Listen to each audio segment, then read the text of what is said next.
It's the final test. Let's run the intro. Let's get into it.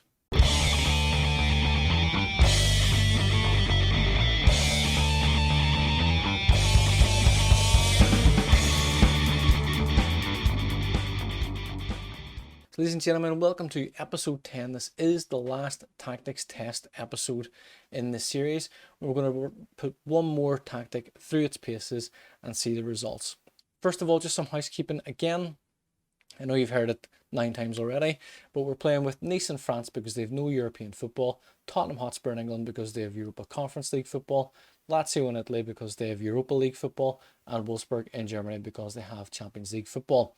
As always, these teams at the start of the Football Manager are all predicted to finish in 6th place in their respective leagues. So we're running this test to see how the clubs get on with their own domestic league and cup competitions, as well as the different levels of European competition. So without further ado, let's look at the tactic, let's look at the team instructions and the player instructions as well. So as we can see here, this tactic is called the broken tap. It is version 3. It's a tactic that I've been using for quite some time now. It's the 3rd iteration I've made of this tactic. It is the first tactic I've delved into a 3-4-3 formation. Definitely took my inspiration from Antonio Conte on this one. As a Spurs fan, I like the way he plays football, and I'm trying to replicate that a little bit. So we'll look at the team instructions first of all. We are going with an attacking mentality. In possession, we're fairly with kind of standard with we're playing out of defence, playing in the space, shorter passing, standard tempo. Final third, we're looking to mix up the crosses, work the ball into the box, and we're going to run at the defence as well. In transition, we're going to counter press, counter attack, distribute the centre backs, and we're actually going to take goalkeepers going to take short kicks also.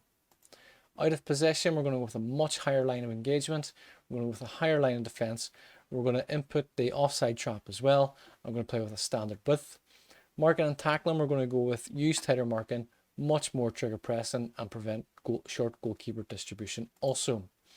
So looking at the player instructions themselves, we have a sweeper keeper on defend, no additional duties. On the right side, we have a wide centre back on defend duty. The only additional instruction there is aim the crosses towards the target forward. On the left side, we have exactly the same wide centre back, aim crosses towards the target forward.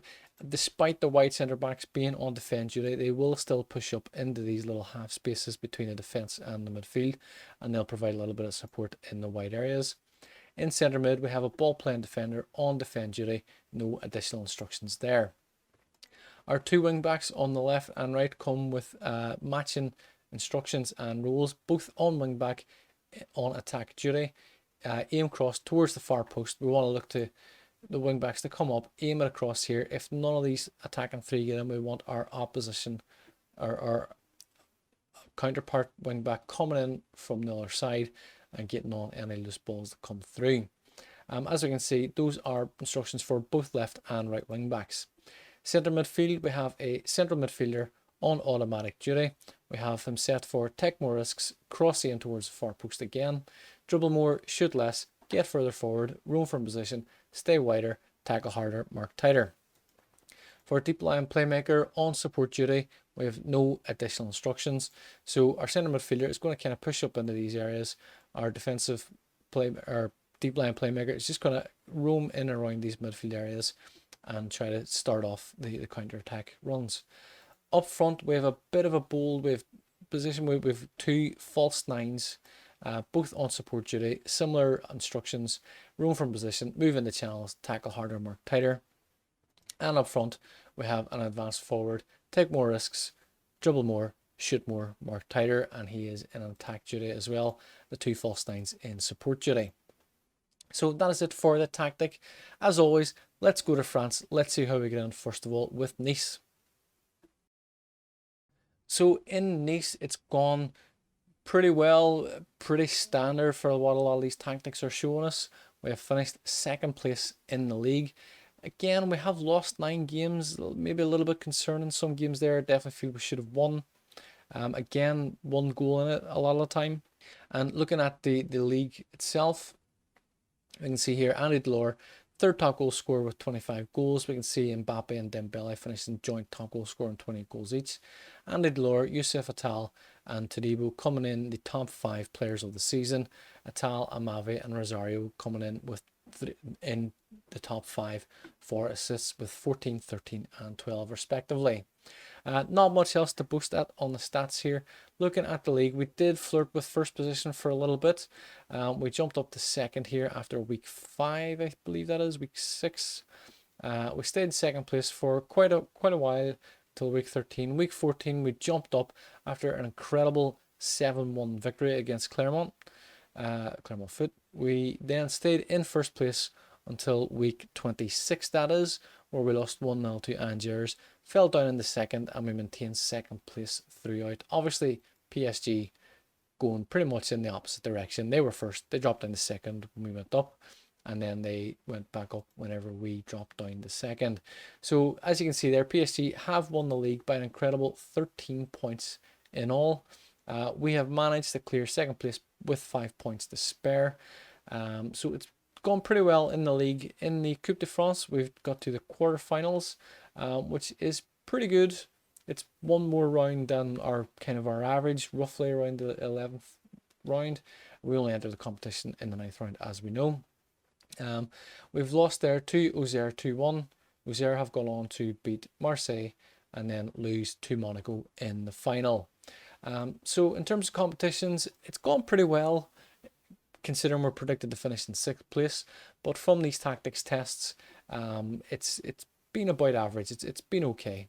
Looking at the team themselves, as we can see, Andy Delors, 28 goals in all competitions, 5 assists as well.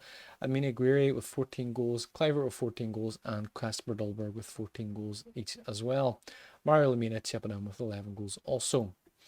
In terms of assists, Atal, Amave, Rosario and Kluivert all coming in the top assists there with over 10 each.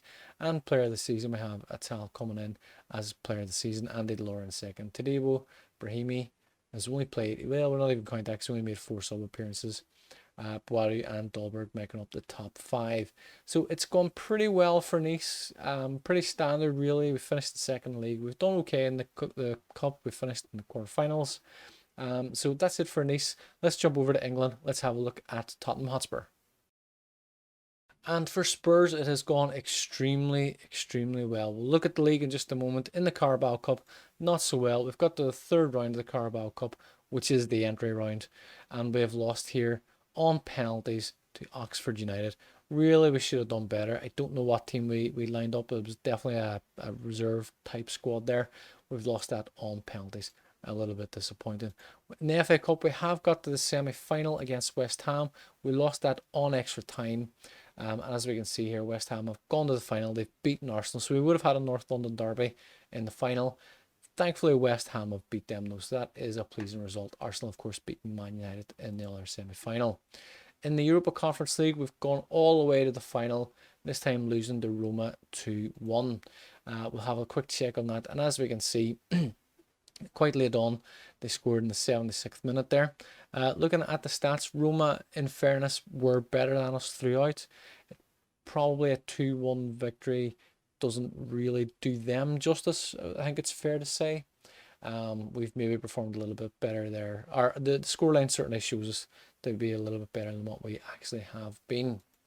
But it's gone very well for us in the Premier League, as we will see.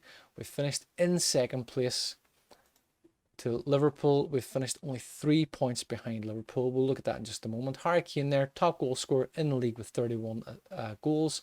Sergio Reguilon in at left wing back, coming in with 14 assists. And as you can see, Andrew Robertson obviously playing at left wing back as well there. Ryan Sessegnon covering the most distance per 90 minutes. And Harry Kane with the 3rd most player of the match awards. Looking at the league table, as we can see here, we've finished only 3 points behind Liverpool. We are 10 points ahead of Man City. We have lost 7 league games. And looking at those games, Newcastle, Leeds, Brighton especially, I really feel like we should have done better in those games. We should have at least had, looking even at Newcastle, we lost 1-0. Leeds, we lost 4-0, but inexplicable. Brighton, we lost 3-1. Even Arsenal, we lost to them twice, actually 1-0 each time, and they finished in 8th place. So really feel we should have done better. I feel like if we had played this season without simulating, and we played those games, I feel like we definitely could have tweaked that. I really feel there's in the Arsenal 2 games against Arsenal, Newcastle, Leeds, Brighton. I mean, that's 5 games. I really feel like we should have had at least draws. We really should have got the 4 points out of those 5 games that we needed, which would have won us the league title. But that being said, predicted to finish in 6th. We finished in 2nd, very narrowly behind Liverpool. Absolutely delighted with that performance.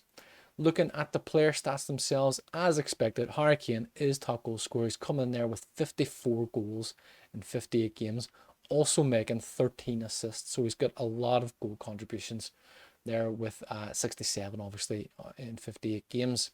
Heung-min Son coming in second with 22 goals. Dejan Kulusevski and Lucas Moura contributing 14 goals each, respectively. In terms of assists there, we see Reguilon and Matt Doherty, unsurprisingly, the top of the chart for assists, coming in the wing-back roles. Lucas Moura also with 14, Kane with 13, and even Bentancur coming in with 12 assists as well.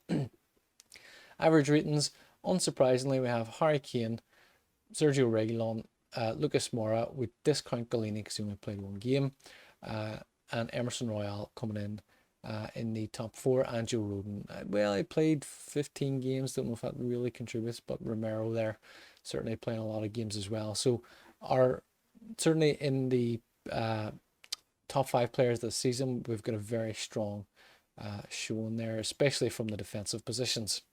So it's gone very, very well for us at Spurs. Just that final step, we just couldn't cross that line. We only needed 4 points.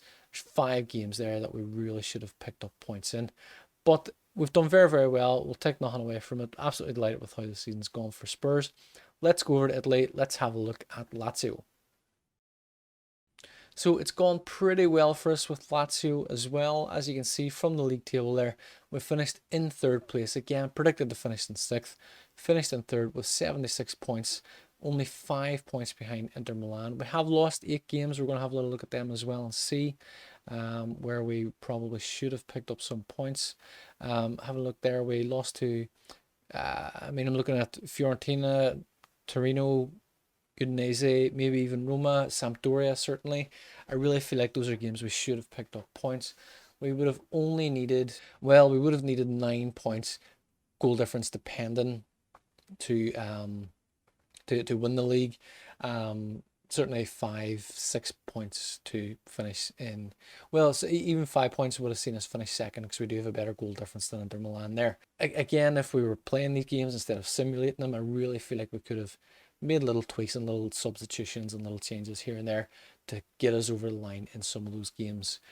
In the Coppa Italia, we've done very well to get to the final, where we've lost 1-0 to AC Milan, I should say. As we can see from the stats, Milan very much the better of the team. 1-0 is probably a fair scoreline. Looking at their XG, especially towards the end of the game, they have performed very well there. So going back, we'll have a look at the Europa League, and we've actually got knocked out in the 2nd round by Barcelona. We've got through the first qualifying round, obviously come out of the groups, got through the first round, and we played against Barcelona, who've obviously been knocked out of the Champions League. They've beat us 5-2 on aggregate. We've beat them 2-1 away. They've beat us 3-0, 4-0 away. So it's fine. That's not too bad. Let's have a look at the player stats. Again, Ciro Immobile finishing top goal scorer, 48 goals in the recent run of tactics. That's the lowest number of goals. It's the first time he's got below 50 in the last few tactics tests.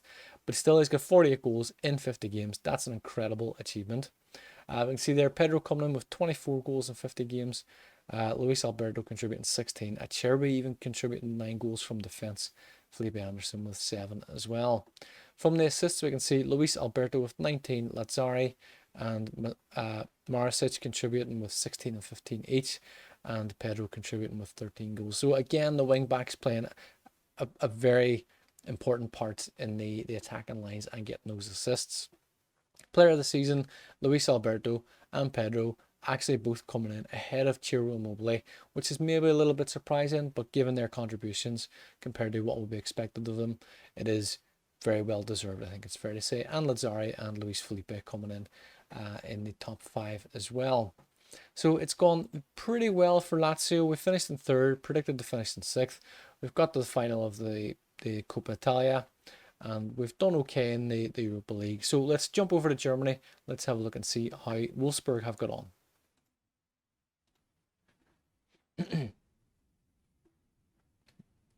So Wolfsburg have done okay, it's fair to say.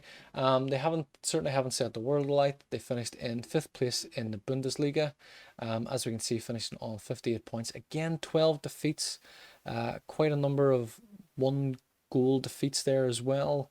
Certainly some games we really should turn around. Again, we're looking at Mainz 5. We're looking at Gruther Firth, apologies if I mispronounced that. Hoffenheim, Bochum, twice against Mainz. Actually, we've lost games there that I really feel we should have done better. But we finished fifth. We've qualified for the Europa League for next year, and that's okay. Looking at the stats here, Lucas Nemecha coming in third place in the goal scoring charts. Jonas Vind third place in player of the season. Arnold and Vind coming in third and fourth in the assists. Not a lot else really to show there. Looking at the past positions now, it has been a little bit deflating to see. We started off in second, we dropped down to third, maintained third for so long, dropped to fourth for 2 weeks, down into fifth, and we just couldn't pull it back up from there. So maybe fifth place is a little bit of a misleading story for how the season has gone, really. In the Europa League there, as we see, we get knocked out in the second round. We finished third in the Champions League. We get into the Europa League, knocked out in the second knockout round there. And in the DFB Pokal, we lost to Dortmund in the semi-final, who've gone on to lose to Bayern Munich in extra time in the final. Looking at the player stats themselves then, as we can see there, Lucas Nemecha coming in with 34 goals in all games in 46. And we have then Max Kruse with 15, Jonas Vind with 12, Arnold coming in with 9, and not a lot of goals throughout the team after that. As we can see from the assists, Maximilian Arnold coming in with 19, Jonas Vind with 12, Riedle Baku with 11, and our average player ratings for the season, Jonas Vind top player, Arnold in second, Bornau, I'm not sure if I pronounced that correctly, my apologies, coming in third place. They're playing only 21 games this season. I'm not too sure why. And as we see there, John Brooks coming in as well in fourth, and Van de Ven in fifth place. So it's gone okay for Wolfsburg. It's not been brilliant, as we say. It hasn't set the world alight. It's done okay. Certainly we can make some tweaks, and maybe it's just the quality or lack of quality within the players used within the system. But it's done okay. It's certainly a formation we could use to build on, sign some better players, and hopefully perform better in the coming seasons, if we were doing that. But that is it for tactic test number 10. We have named this one the Broken Tap, as you'll see, or maybe struggle to see there. Again, it's a reference to Ted Lasso. It's one of the formations or one of the tactics they've used. And again, we just picked it out of a hat, really. There's no specific reason for calling this one the Broken Tap.